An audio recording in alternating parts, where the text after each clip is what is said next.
세계적인 반도체 기업 인텔의 이사를 맡았던 고든 무어는 1965년 무어의 법칙이라고 하는 예측을 해서 굉장히 유명해졌습니다.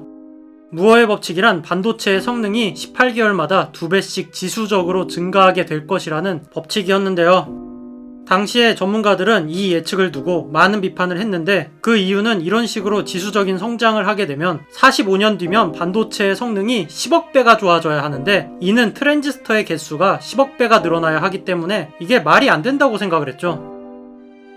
하지만 전문가들도 비판적으로 바라봤던 무어의 법칙처럼 반도체는 정말로 매 주기마다 2배씩 성장하면서 현재는 1965년보다 정말로 성능이 10억 배 이상 좋아졌습니다. 하지만 현재 2019년 기준으로 무어의 법칙이 슬슬 깨지고 있는데요. 2010년까지 대체로 들어맞던 무어의 법칙이 슬슬 깨지고 있는 것입니다. 사실 반도체의 CPU 성능이 계속해서 증가하기 위해서는 더 작은 공간에 많은 트랜지스터를 집어넣어야 합니다. 나노 공정이란 얘기를 많이 들었을 텐데, 말 그대로 나노 크기 안에 반도체 회로를 구성하는 것으로 현재는 11나노 공정이나 9나노 공정, 혹은 7나노 공정, 그리고 니나노. 아무튼 불과 저 어릴 때만 해도 마이크로 공정이 깨지고 나노 공정 시대에 접어든다는 얘기가 나왔었는데, 그때만 하더라도 마이크로라는 단위가 매우 작은 단위라서 1000나노보다 작은 공정으로 접어든다는 것이 매우 충격적인 사실이었고, 우리나라가 나노 시대를 열었다느니 그런 뉴스들이 많이 나왔었죠. 결국 반도체의 성능을 향상시키기 위해서는 얼마나 작은 크기 안에 트랜지스터를 집어넣느냐가 관건인데, 당연히 물질의 최소 크기에 한계가 있기 때문에 이런 반도체의 집정률에는 한계가 존재합니다. 그럼 이제 슬슬 소름 돋는 얘기를 하자면, 그런데 이런 구조적인 한계에 도달하기 전에 이미 더 큰 난관이 우리를 기다리고 있었습니다. 그건 바로 양자역학적 효과인데요. 양자역학에서 말하는 우리 눈에 안 보이는 원자의 세상에서는 우리의 고전역학적 관점에서보다 훨씬 더 이상한 일들이 발생하는데요. 크기가 작은 원자의 단위로 들어갈수록 우주는 아날로그적인 연속적인 세상이 아니라 디지털적인 불연속적인 세상이 됩니다. 그 대표적인 예가 바로 보어의 원자 모형이죠. 보어의 원자 모형이 있기 전에 러더퍼드의 원자 모형에 따르면 원자는 중앙에 원자 핵이 있고 그 원자 핵 주변을 전자가 돌고 있다라는 형태의 모형이었습니다. 이 모형에 따르면 마치 우주에서 지구가 태양을 도는 것과 같은 아름다운 형태로 원자도 원자 핵을 전자가 공전하고 있다는 것인데요. 하지만 이러한 해석에는 작은 문제가 존재했습니다. 전자는 그 위치 에너지가 낮아질 때마다 에너지를 빛의 형태로 방출하고, 우주에 존재하는 모든 원자가 이런 식이라면 전자의 위치는 이렇게 계속해서 낮아지다가 결국은 이렇게 원자 핵과 부딪히게 되는 사실을 알 수가 있었죠.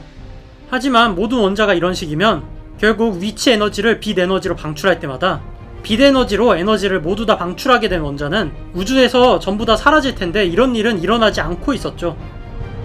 그래서 조금 더 자세히 원자를 들여다본 결과 놀랍게도 원자는 각 원자에 맞는 에너지 준위가 그 양이 정해져 있다는 것이었습니다.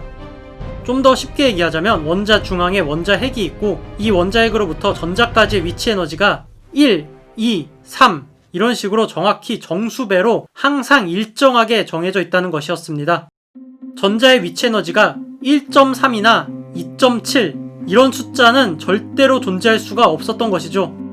에너지의 양이 아날로그처럼 1에서 3까지 연속된 값이 아니라 1, 2, 3 이런 식으로 불연속적인 양자화되어 있었던 것입니다. 에너지가 양자화되어 있다. 이게 바로 양자역학의 시작인 것이죠. 그리고 더욱 문제는 양자역학의 불확정성 원리로 인해서 전자의 위치와 속도를 정확하게 측정하는 게 불가능하다는 것이었는데요. 보어는 이런 것에 기초해서 새로운 양자 모형을 만들게 됩니다. 일명 보어의 양자 모형은 우리가 측정할 수 있는 예측은 모두 무시해버렸죠. 그러자 이런 결과가 발생합니다. 전자는 원자 내에서 연속적으로 움직이는 게 아니라 불연속적으로 마치 순간이동을 하는 것처럼 현재 위치에서 다른 위치로 점프를 한다. 즉 양자도약인 것입니다. 전자의 위치 에너지는 이보다 더 크거나 작은 양이 정해지지 않은 가장 작은 단위의 집합으로 이루어져 있는 것이었죠. 사실 이것은 현실적으로 받아들여지지 않는 현상이지만 좀 더 깊게 생각해보면 어찌 보면 당연할 수도 있습니다. 인류는 고대부터 물질이라는 게 무엇인가에 대해서 생각을 했고, 이 물질을 쪼개고 쪼개다 보면 결국에는 더 이상 쪼개지지 않는 아주 작은 단위로 구성이 된다고 생각을 했었죠. 사실 마찬가지로 우주의 모든 구성 요소인 공간이나 에너지나 시간 같은 것도 이걸 쪼개고 쪼개다 보면은 더 이상 쪼개지지 않는 아주 작은 하나의 크기를 가진다는 게 사실 그렇게 놀라운 일은 아닐 수도 있는데요. 당대 최고의 과학자 타이니 형이나 슈레딩거 모두 이러한 사실을 받아들이지 않았지만 현대의 훨씬 좋은 측정 장치에 의해서 양자역학은 더욱더 신빙성을 얻어가고 있습니다. 그런데 이렇게 양자역학에 의해 에너지나 위치가 정수화되어 있다면 양자 터널링이라고 하는 놀라운 현상이 발생합니다. 이전 제 양자역학 시리즈에 설명한 것처럼 양자는 관측이 되기 전에는 입자가 아닌 파동의 형태로만 존재합니다. 이 파동의 형태에서는 이 파동 중 어느 곳에도 전자가 존재할 수 있습니다. 그런데 만약 전자가 이동하다가 앞에 있는 벽이 막고 있어서 막혀 있다고 가정해봅시다. 벽이 만약 충분히 두껍다면 이 전자의 파동이 벽을 넘어가기 힘들 겁니다. 하지만 벽이 얇다면 전자는 이 벽 밖에 있을 수도 있고 이 벽 안에 있을 수도 있는 상황이 오게 됩니다. 이것을 양자 터널링 혹은 양자 터널 효과라고 부릅니다. 인정하기 싫겠지만 이는 실제로 전자에서 일어나는 현상이고, 전자는 실제로 앞을 막고 있는 장애물 앞에서 디코이어런스가 일어나게 되면 확률적으로 장애물을 통과하게 됩니다. 우주라는 시스템 입장에서는 전자의 위치가 이 벽 밖에 있거나 안에 있는 것이나 별 상관이 없는 사소한 문제이기 때문이죠. 문제는 반도체 공정이 점점 더 미세화되고 있다는 것입니다. 반도체는 아시다시피 효과적으로 전자의 흐름을 통제해야 되는데, 트랜지스터의 집적도 회로의 크기가 작아지면 작아질수록 원래는 전자가 이동하지 못하는 벽을 전자가 통과할 수 있게 된 현상이 포착이 되게 됩니다. 지금까지 얘기한 것들은 그냥 이론이 아니라 실제로 일어나고 있는 현상이며, 이로 인해 반도체의 집적도를 낮추면 낮출수록 더 작은 양자 터널링 현상이 발생합니다. 양자 터널 효과로 반도체를 더욱더 미세 공정으로 만들지 못하니 결국 한계에 봉착하고 있는데요. 이미 7나노 공정에서 이전보다 훨씬 잦은 양자 터널 효과들이 관측이 되고 있습니다. 그리고 1나노 공정 이하로 가면 너무 잦은 양자 터널링 효과로 인해 그 오류들로 인해서 굉장히 비효율적인 회로가 될 가능성이 높아지게 되는데요.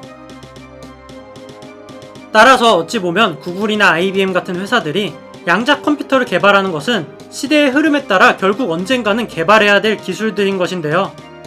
양자 컴퓨터는 이런 양자역학에 정면으로 대항하기보다 그 현상을 적극적으로 이용할 수 있는 방법이기 때문입니다.